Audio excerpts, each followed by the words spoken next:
South Carolina and Ambassador to the United Nations, Nikki Haley.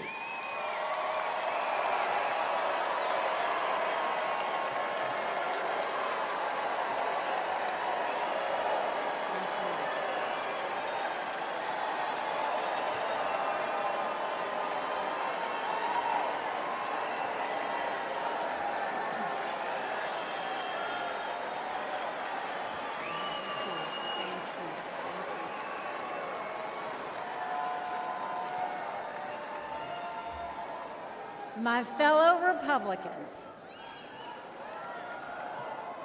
President Trump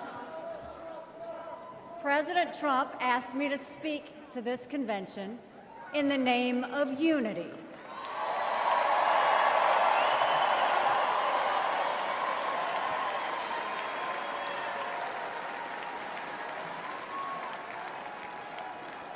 It was a gracious invitation, and I was happy to accept.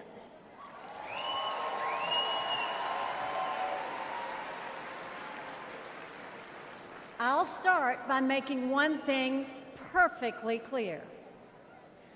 Donald Trump has my strong endorsement, period.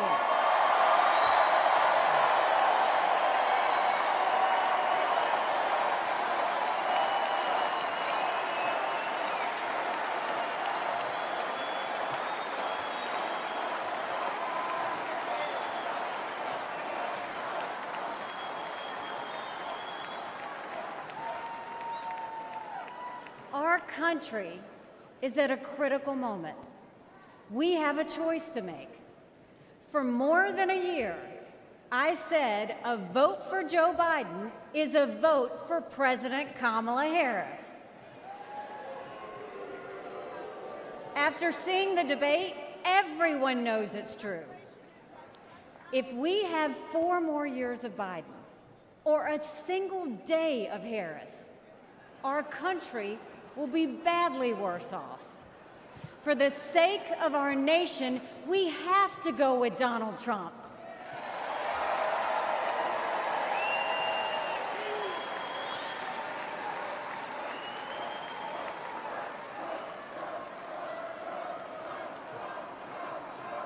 But there's more to it than that. We should acknowledge that there are some Americans who don't agree with Donald Trump 100% of the time. I happen to know some of them. And I want to speak to them tonight.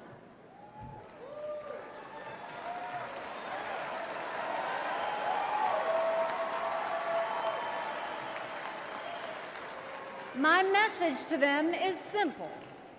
You don't have to agree with Trump 100% of the time to vote for him.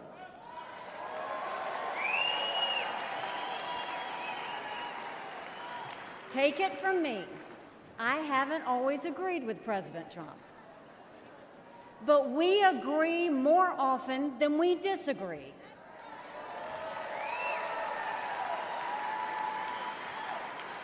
We agree on keeping America strong. We agree on keeping America safe. And we agree that Democrats have moved so far to the left that they're putting our freedoms in danger. I'm here tonight because we have a country to save.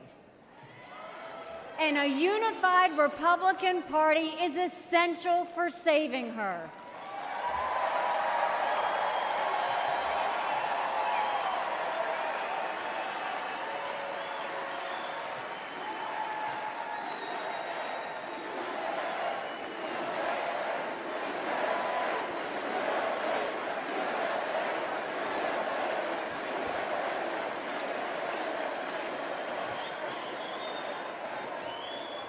For those who have some doubts about President Trump, I want to tell you a few things about the Commander-in-Chief I know and worked with. As Ambassador to the United Nations, I had a front row seat to his national security policies.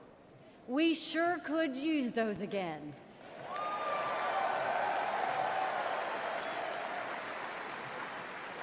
Think about it. When Barack Obama was president, Vladimir Putin invaded Crimea. With Joe Biden as president, Putin invaded all of Ukraine. But when Donald Trump was president, Putin did nothing. No invasions.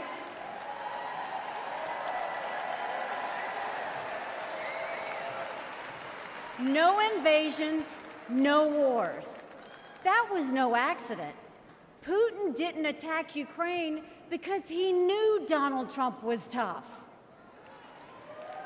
A strong president doesn't start wars. A strong president prevents wars.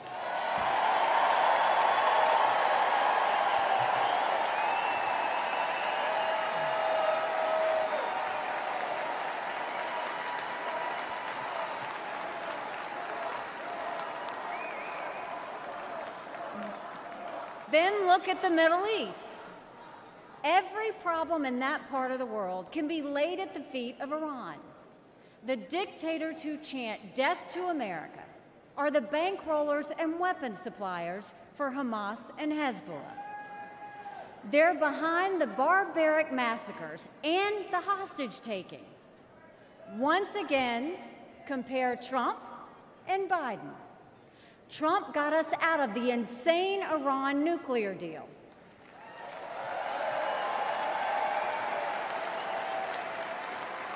He imposed the toughest sanctions ever on Iran.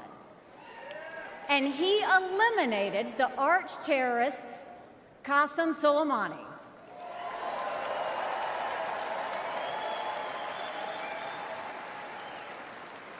Iran was too weak to start any wars. They knew Trump meant business, and they were afraid. And then there's Joe Biden. He lifted the sanctions. He begged them to get back into the nuclear deal. He surrendered in Afghanistan. He sent every possible sign of weakness. Even now, while Hamas is still holding Americans hostage, Biden is pressuring Israel instead of the terrorists.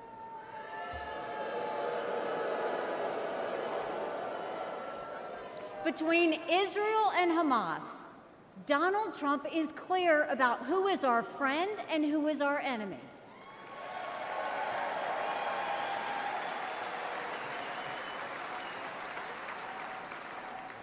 Then look at the border. It's the single biggest threat Americans face. Under Joe Biden, migrants are coming into our country by the thousands every day. We have no idea who they are, where they end up, or what they plan to do. And let me remind you, Kamala had one job, and that was to fix the border. Now imagine her in charge of the entire country.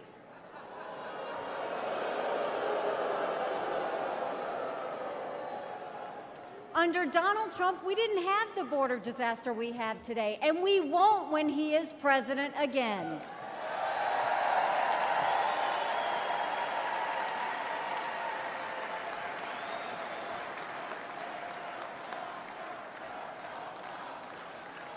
I was proud to serve America in President Trump's cabinet, and I'll tell you something you won't hear from the critics.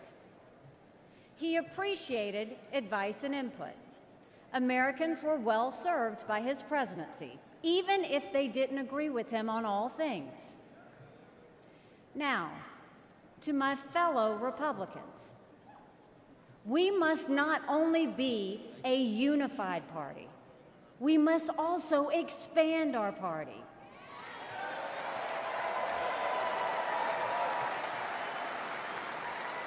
We are so much better when we are bigger. We are stronger when we welcome people into our party who have different backgrounds and experiences. And right now, we need to be strong to save America. This is a defining moment, not only for our party, but for our country. Our fellow Americans are fearful right now. Families are suffering from inflation and wages that don't keep up with prices. Young people are being indoctrinated to think our country is racist and evil. The Jewish community is facing an obscene rise in anti-Semitism. Too many minorities are trapped in communities devastated by crime. Our foreign enemies win when they see Americans hate each other. They see that today, whether it's on college campuses or in a field in Butler, Pennsylvania.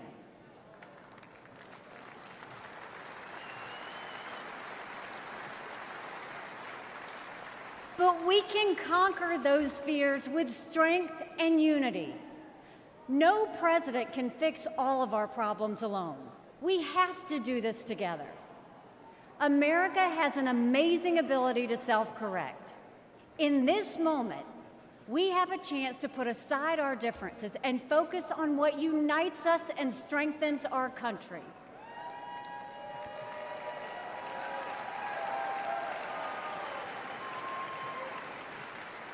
Let us join together as a party. Let us come together as a people, as one country, strong and proud.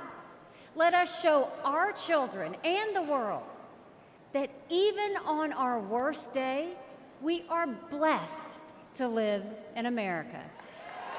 God bless you. Thank you. God bless the United States of America.